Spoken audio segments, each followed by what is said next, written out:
Bonjour, petite vidéo aujourd'hui pour vous parler des automassages. Alors j'en parle très souvent aux personnes qui viennent me voir. Euh, c'est très important en fait d'avoir une routine d'automassage. Euh, on va en fait développer des tensions au niveau des muscles, au niveau des fascias. Tout le monde va avoir ce type de tension avec le temps, qu'on fasse du sport ou pas. Et en fait, ça va être important justement d'avoir cette routine d'automassage pour aller explorer le corps, pour aller ressentir soi-même en fait les tensions qu'on va avoir dans le corps et pouvoir les dénouer petit à petit.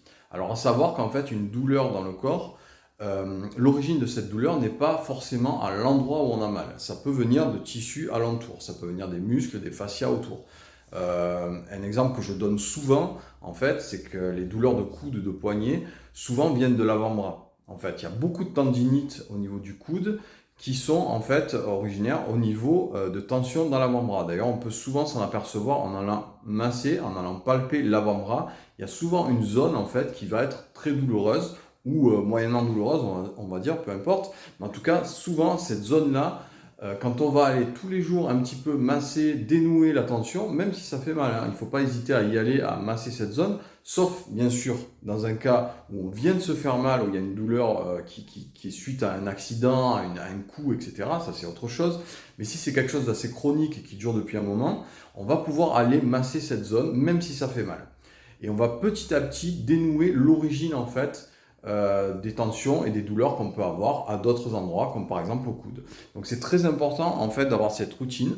Alors on peut le faire à la main, mais à la main c'est pas forcément très accessible toutes les zones du corps, et en fait ça peut ne pas être suffisant. Moi je conseille souvent en fait d'utiliser des instruments de massage, c'est-à-dire des rouleaux de massage, des balles de massage, des bâtons de massage. Il en existe plein.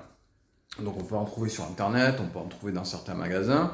Ça va être important en fait d'avoir plusieurs instruments. Parce qu'en fait, selon la zone qu'on va masser, ça va être plus ou moins accessible avec tel ou tel instrument et plus ou moins, on va dire, pertinent. C'est-à-dire que, je vous donne un exemple, une balle de tennis bien dure par exemple, ça va aller vraiment sur un point précis de manière très très aiguë.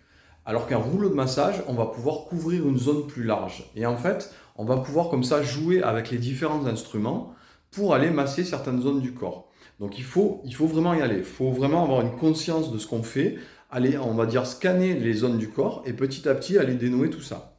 Donc on va utiliser ça, pas seulement comme ça avec la main. C'est pas comme ça qu'on l'utilise la plupart du temps, notamment les balles de massage ou les balles de tennis. Ça va être plutôt de rouler dessus. Alors, soit au sol, de rouler dessus en allant chercher et ressentir les zones du corps, ou alors contre un mur.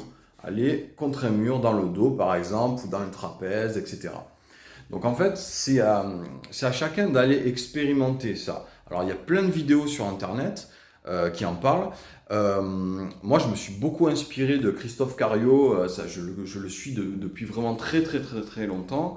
Et je vous conseille aussi d'aller voir ses vidéos, d'aller voir ses écrits. Christophe Cario, c'est un peu un pionnier en France de tout ça. Alors, il a aussi une méthode d'entraînement à base d'élastique, ça j'en parlerai une autre fois. L'entraînement musculaire est extrêmement important pour la santé générale, mais ça j'en parlerai une autre fois. Donc allez voir Christophe Cario, CA2RIO. C'est pas le seul à faire ça, maintenant ça s'est popularisé, mais ça a été vraiment en France le premier, ou un des premiers en tout cas, à parler d'automassage. Donc allez voir tout ça, allez voir un petit peu tout ce qui se fait en instrument. Donc il y a balles de massage, il y a des balles en fait avec un support où on peut en fait aller masser certaines zones en gardant la balle donc dans le support, ce qui est beaucoup plus simple que d'aller rouler avec une balle comme ça. On a des rouleaux de massage. Alors là, il y a différentes qualités aussi, c'est pareil. Il y en a avec des picots plus ou moins gros, avec une texture plus ou moins dure, on va dire. Il y a des cannes de massage. Il y a des bâtons de massage aussi où on roule. Donc allez voir un petit peu tout ça. C'est vraiment très très utile. Moi, c'est quelque chose que je fais depuis des années. Et ça m'a permis en fait de me guérir de plein plein de tensions en fait, de tendinite, de toutes sortes de choses en fait de cette manière-là.